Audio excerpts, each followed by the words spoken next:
Hello judicial service aspirants, judicial dream की model answer class में आप सभी का स्वागत है। जैसे कि आप सभी को पता है कि एमपीजीएस की जो हमारी टेस्ट सीरीज़ है वो 13 सितंबर को लॉन्च हो चुकी है और हमने सबसे पहला मॉक टेस्ट आईपीसी का अपलोड किया था। उसके बाद हमने CPC, CrPC, constitution, evidence, TPA के मॉक टेस्ट अपलोड किए थे और रिसेंटली हमने इंडियन कॉन्ट्रैक्ट एक्ट का मॉक टेस्ट अपलोड किया है। जिन भी स्टूडेंट्स ने हमारी फुल टेस्ट सीरीज़ को बाय किया है उनके लिए ऑल द बेस्ट। परंतु अभी तक जिन भी स्टूडेंट्स ने हमारी फुल टेस्ट सीरीज़ को बाय नहीं किया है वे हमारे इंडिविजुअल मॉक टेस्ट को भी बाय कर सकते हैं और उसे एनालाइज करने के बाद यह डिसाइड कर सकते हैं कि उन्हें हमारी फुल टेस्ट सीरीज़ को बाय करना चाहिए या फिर बाय नहीं करना चाहिए। और अगर उनके मन में कोई भी डाउट है तो वो हमारे ब्रोशर में से हमारी टेस्ट सीरीज़ की सारी डिटेल को पढ़ सकते हैं और अगर फिर भी कोई डाउट रह जाता है तो वो ब्रोशर में दिए हुए कॉन्टैक्ट नंबर पे कॉल करके उस डाउट को कभी भी क्लियर करवा सकते हैं। और जो भी स्टूडेंट्स बिहार के जुडिशरी के एग्ज़ाम में अपीयर हो रहे हैं उनकी अच्छी प्रेपरेशन के लिए हमारी टीम ने एक स्पेशल टेस्ट सीरीज़ को लॉन्च किया है। और जो भी स्टूडेंट्स हमारी उस टेस्ट सीरीज़ को बाय करने में इंटरेस्टेड हैं वो हमारे ब्रोशर में से हमारी टेस्ट सीरीज़ की सारी डिटेल को पढ़ सकते हैं। और अगर फिर भी उनके मन में कोई डाउट रह जाता है तो वो ब्रोशर में दिए हुए कॉन्टैक्ट नंबर पे कॉल करके उस डाउट को कभी भी क्लियर करवा सकते हैं। चलो अब हम अपने आज के लेक्चर को शुरू करते हैं। जो आज का लेक्चर है वो किसी मॉडल आंसर पर नहीं है बल्कि आज हम इस लेक्चर में एक बड़ी ही इम्पॉर्टेंट जजमेंट को डिस्कस करेंगे और उसके जो मेन पॉइंट्स हैं उसकी जो जजमेंट है उसको समझेंगे। जो आज की जजमेंट है वो Shayara Bano versus Union of India के केस पर आधारित है और आज हम इस लेक्चर में इस केस के मेन कंसेप्ट को समझेंगे, फैक्ट्स को एनालाइज करेंगे, इश्यूज को रेज करेंगे और जजमेंट के पॉइंट्स को डिस्कस करेंगे। सबसे पहले इस लेक्चर में हम कंसेप्ट ऑफ ट्रिपल तलाक को समझेंगे जो कि इस जजमेंट में अनकॉन्स्टिट्यूशनल डिक्लेयर किया गया है। मुस्लिम लॉ में ट्रिपल तलाक को तलाक उल बिद्दत भी कहा जाता है और it is a instant form of तलाक। अगर मुस्लिम लॉ में कोई भी हस्बैंड अपनी वाइफ को डाइवोर्स देना चाहता है तो मुस्लिम लॉ उसे यह अलाउ करता है कि वो इंस्टेंटली अपनी वाइफ को डाइवोर्स दे सकता है बाय अटरिंग अ वर्ड तलाक। और अगर वो अपनी वाइफ को 3 बार तलाक तलाक तलाक बोल देता है तो उस केस में जो वो डाइवोर्स है वो तीसरी बार प्रनाउंस करने के बाद इनरिवोकेबल तलाक बन जाता है और जो वाइफ है वो इद्दत पीरियड को ऑब्जर्व करने के लिए बाउंड हो जाती है। और मुस्लिम लॉ में जो यह फॉर्म ऑफ तलाक है वो वैलिड मानी जाती है। इसके बाद हम अपने इस लेक्चर में फैक्ट्स को समझते हैं जो Shayara Bano versus Union of India के केस में अराइज हुए थे। इस केस में जो पिटिशनर था वो शायरा बानो नाम की एक लेडी थी जिसके हस्बैंड ने उसे शादी के 15 साल के बाद 2016 में डाइवोर्स दे दिया था और जो उसने अपनी वाइफ को डाइवोर्स दिया था वो बाय ट्रिपल तलाक यानी कि तलाकुल बिद्दत दिया था। तो तलाक के बाद जो शायरा बानो है उसने सुप्रीम कोर्ट में एक पिटीशन फाइल की और यह कंटेंट किया कि जो यह फॉर्म ऑफ तलाक है वो अनकॉन्स्टिट्यूशनल है क्योंकि यह मुस्लिम वुमेन के कई फंडामेंटल राइट्स को जैसे कि आर्टिकल 14, 15, 21 एंड 25 को वायलेट करती है और कई अदर पर्सनल राइट्स हैं मुस्लिम वीमेन के जिनको अफेक्ट करती है। तो इस केस में जो शायरा बानो है उसने यह सीख किया कि जो सुप्रीम कोर्ट है वो इस फॉर्म ऑफ डाइवोर्स को अनकॉन्स्टिट्यूशनल डिक्लेयर करे। इसके बाद हम अपने लेक्चर में इशू जो कि इस केस में अराइज हुए थे उनको समझेंगे। और जो इस केस में 2 मेन इश्यूज अराइज हुए थे वो यह थे कि क्या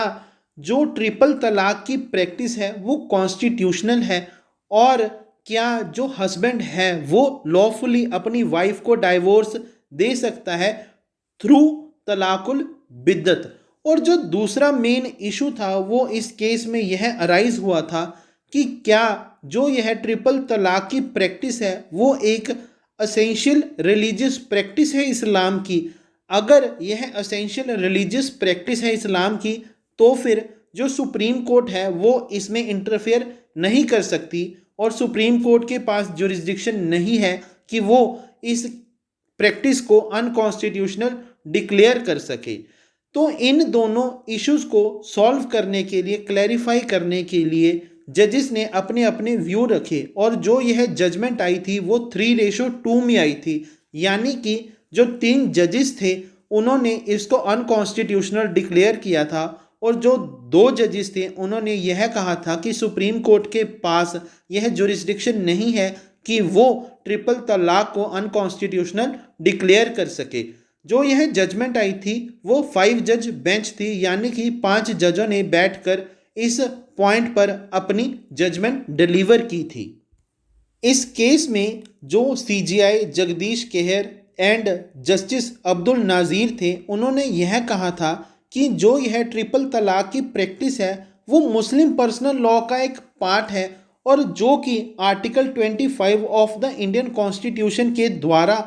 प्रोटेक्ट किया जाता है, क्योंकि जो यह आर्टिकल है वो हर एक व्यक्ति को राइट टू रिलीजन प्रोवाइड करता है और इस आर्टिकल के अकॉर्डिंग कोई भी व्यक्ति अपने किसी भी रिलीजियस एक्टिविटी को विदाउट एनी हिंड्रेंस प्रैक्टिस कर सकता है, प्रोपेगेट कर सकता है और प्रोफेस कर सकता है और कोई भी व्यक्ति उस पहले वाले व्यक्ति को रोक नहीं सकता है। इस केस में इन दोनों जजेस ने कहा कि जो सुप्रीम कोर्ट है उसको किसी भी रिलीजन के पर्सनल लॉ में इंटरफेयर नहीं करना चाहिए और जो यह प्रैक्टिस है वो लॉफुल है या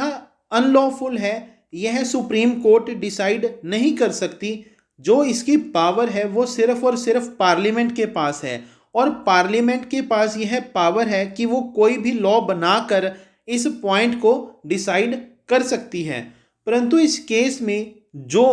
जस्टिस नरीमन थे और जो जस्टिस यूयू ललित थे उन्होंने डिफरेंट ओपिनियन दिया और उन्होंने यह कहा कि कोई भी लॉ है, चाहे वो कॉन्स्टिट्यूशन के पहले इनेक्ट किया गया हो या फिर वो कॉन्स्टिट्यूशन के बाद इनेक्ट किया गया हो, परंतु वह जो लॉ है वो फंडामेंटल राइट्स के साथ कंसिस्टेंट होना चाहिए, यानी कि वह फंडामेंटल राइट्स को वायलेट ना करता हो।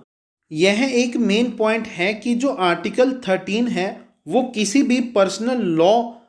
के साथ इंटरफेयर नहीं कर सकता, यानी कि कोई भी पर्सनल लॉ किसी भी रिलीजन का आर्टिकल 13 के बेस पर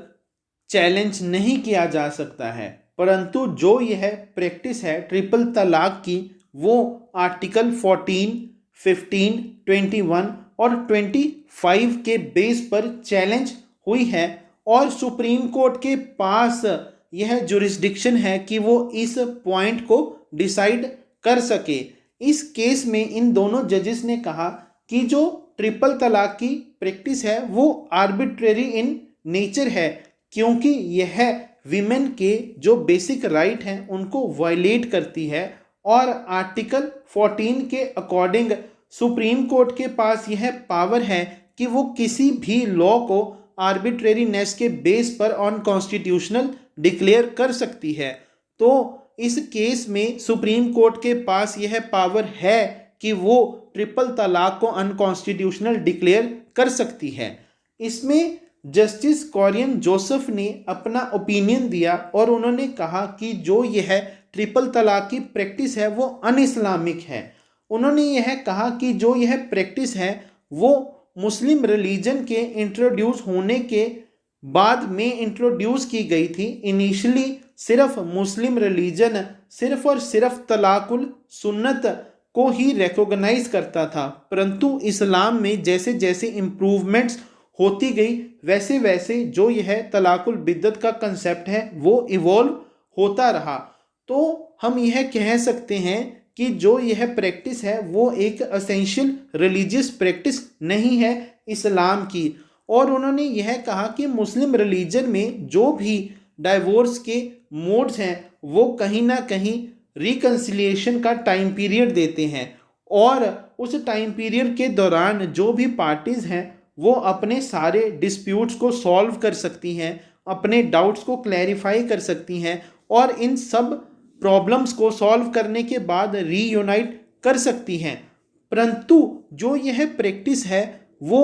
रिकन्सिलिएशन का टाइम पीरियड नहीं देता है, क्योंकि अगर in the heat of moment जो हस्बैंड है वो अपनी वाइफ को 3 बार तलाक तलाक तलाक बोल देता है तो उसके बाद जो उनका तलाक है वो इर्रिवोकेबल तलाक बन जाता है और वो आपस में एक साथ दोबारा नहीं रह सकते जब तक वाइफ दूसरी शादी करके अपने दूसरे हस्बैंड को डाइवोर्स नहीं दे देती। अगर वो ऐसा नहीं करती हैं और वो आपस में एक साथ रहने लग जाते हैं तो वो मुस्लिम रिलीजन के अकॉर्डिंग एक सिन माना जाता है। तो अगर उन्होंने आपस में दोबारा एक साथ शादी करनी है तो इसके लिए यह प्री रिक्विजिट है कि जो वाइफ है उसको किसी और व्यक्ति के साथ शादी करनी पड़ेगी और उसे डाइवोर्स देने के बाद ही वो पहले वाले हस्बैंड के साथ शादी कर सकती है। तो इसीलिए कहीं ना कहीं जो यह प्रैक्टिस है वो अनकॉन्स्टिट्यूशनल डिक्लेयर की जानी चाहिए।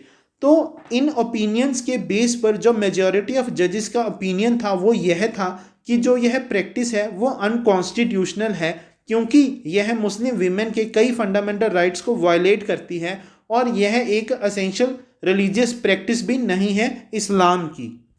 तो इस तरह इस केस में सुप्रीम कोर्ट ने जो ट्रिपल तलाक था यानी कि तलाकुल बिद्दत था उसको अनकॉन्स्टिट्यूशनल डिक्लेयर किया था।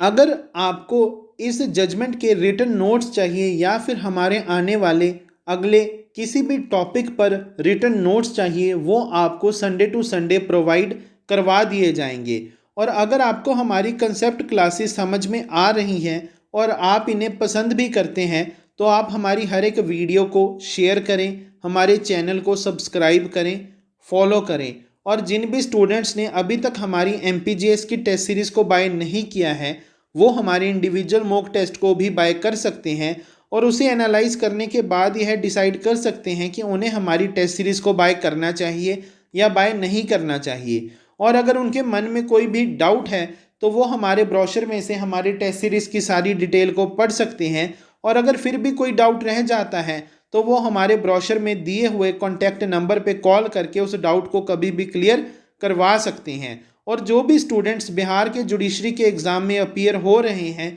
और वो हमारी टेस्ट सीरीज़ को बाय करने में इंटरेस्टेड हैं वो हमारे ब्रोशर में से हमारी टेस्ट सीरीज़ की सारी डिटेल को पढ़ सकते हैं। और अगर फिर भी उनके मन में कोई डाउट रह जाता है तो वो हमारे ब्रोशर में दिए हुए कॉन्टैक्ट नंबर पे कॉल करके उस डाउट को कभी भी क्लियर करवा सकते हैं। Thank you.